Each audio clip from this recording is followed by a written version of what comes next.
Well, after Kate Steinle's murder made national headlines, Republican frontrunner Donald Trump doubled down on his call to build a wall along the border and to deport all of the illegal immigrants that are here in America now.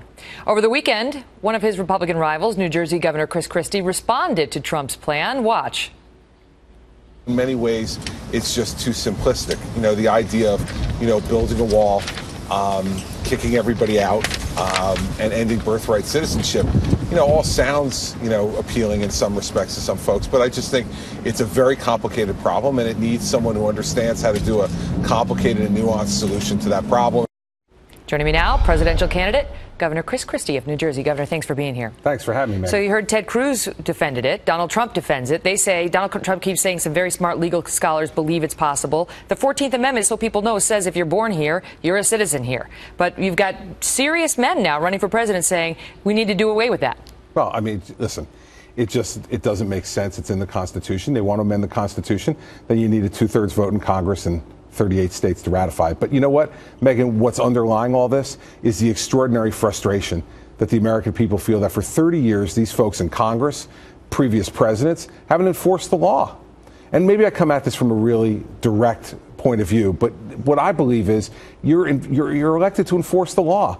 That's what I did for 7 years as U.S. attorney. That's what I've done for 6 years as governor. You stand up against the people who don't want to enforce the law, and you make sure it happens. But their point is, and Trump said this at a rally earlier tonight, if somebody comes across the border for one day, has a baby, and that baby gets the birthright of, American citizenship for, the next 80 years and all the benefits that come with it, is that right? Shouldn't something be done about it? That's an abuse that wasn't contemplated by the founders, in his view. If we enforce the law, we won't have that problem.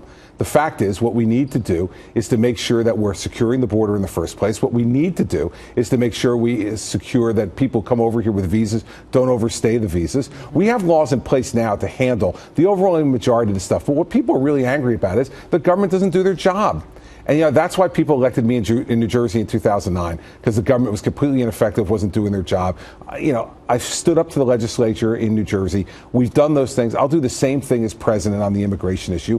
You'll have a law enforcer in the Oval Office who's had that job before and will know how to enforce the law. Now, let me ask you this, because earlier this month you apparently suggested to Laura Ingraham that the 14th Amendment and this birthright citizenship thing was outdated and needed to be re-examined in light of the current circumstances. Yeah, what I said was I'm willing, when we do overall immigration reform, I'm willing to put anything on the table for discussion with all the different advocates. That's different than saying that there is no such thing. It's in the Constitution. What about the 11.3 million illegal immigrants who are now here? Because Trump and Cruz and others think that they should go, and that not only should they go, but even their American citizen children, at least Donald Trump says, they got to go too. Yeah, well, we're not kicking out American citizens. And the fact is, listen, I've done law enforcement for 7 years. There's not enough law enforcement officers at the local, county, state, and federal level to forcibly deport 11.3 million people. You think it's an expansion of government if we decide to go that way? Yeah, of course it is. So let's get real. Does the American people really want a bigger government? The one we've got's too big and too ineffective already. So let's make it smaller, like I did in New Jersey. Let's make the federal government smaller and more effective with an effective executive. The fact is, people are angry because this government doesn't work. How does the Republican Party find that place in between alienating Hispanic voters? Because if Mitt Romney had won 10 percentage better, with Hispanic, he might be President Romney right now. So not alienating the Hispanic voters, but still appealing to the wing of the Republican Party that really wants a tough position on this. By telling the truth and enforcing the law. I mean, the fact is that you don't need to be pandering to one way or the other. I'll tell you the way you don't do it.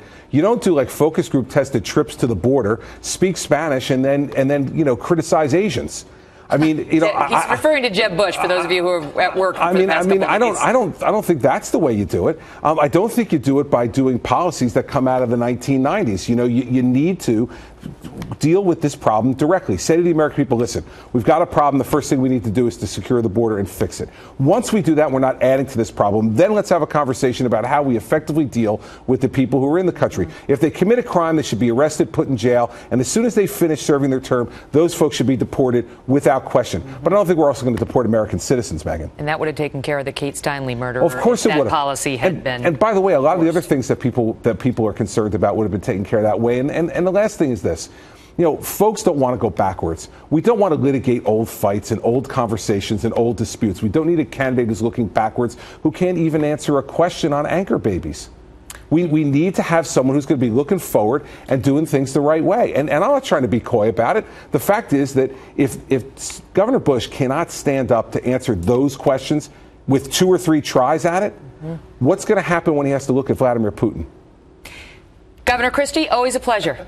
You did that interview on Face of the Nation outside. You like to do these outside interviews. Well, you did that with me, too. I did. Why, the sunlight, is it just like highlights the blonde? I think let me tell you this. I think it looks good for both of us, Megyn. I think we both look fabulous on the outside. And listen, Dickerson didn't look bad either, all things considered, you know? Great to see you, sir. Good to see you, Megyn.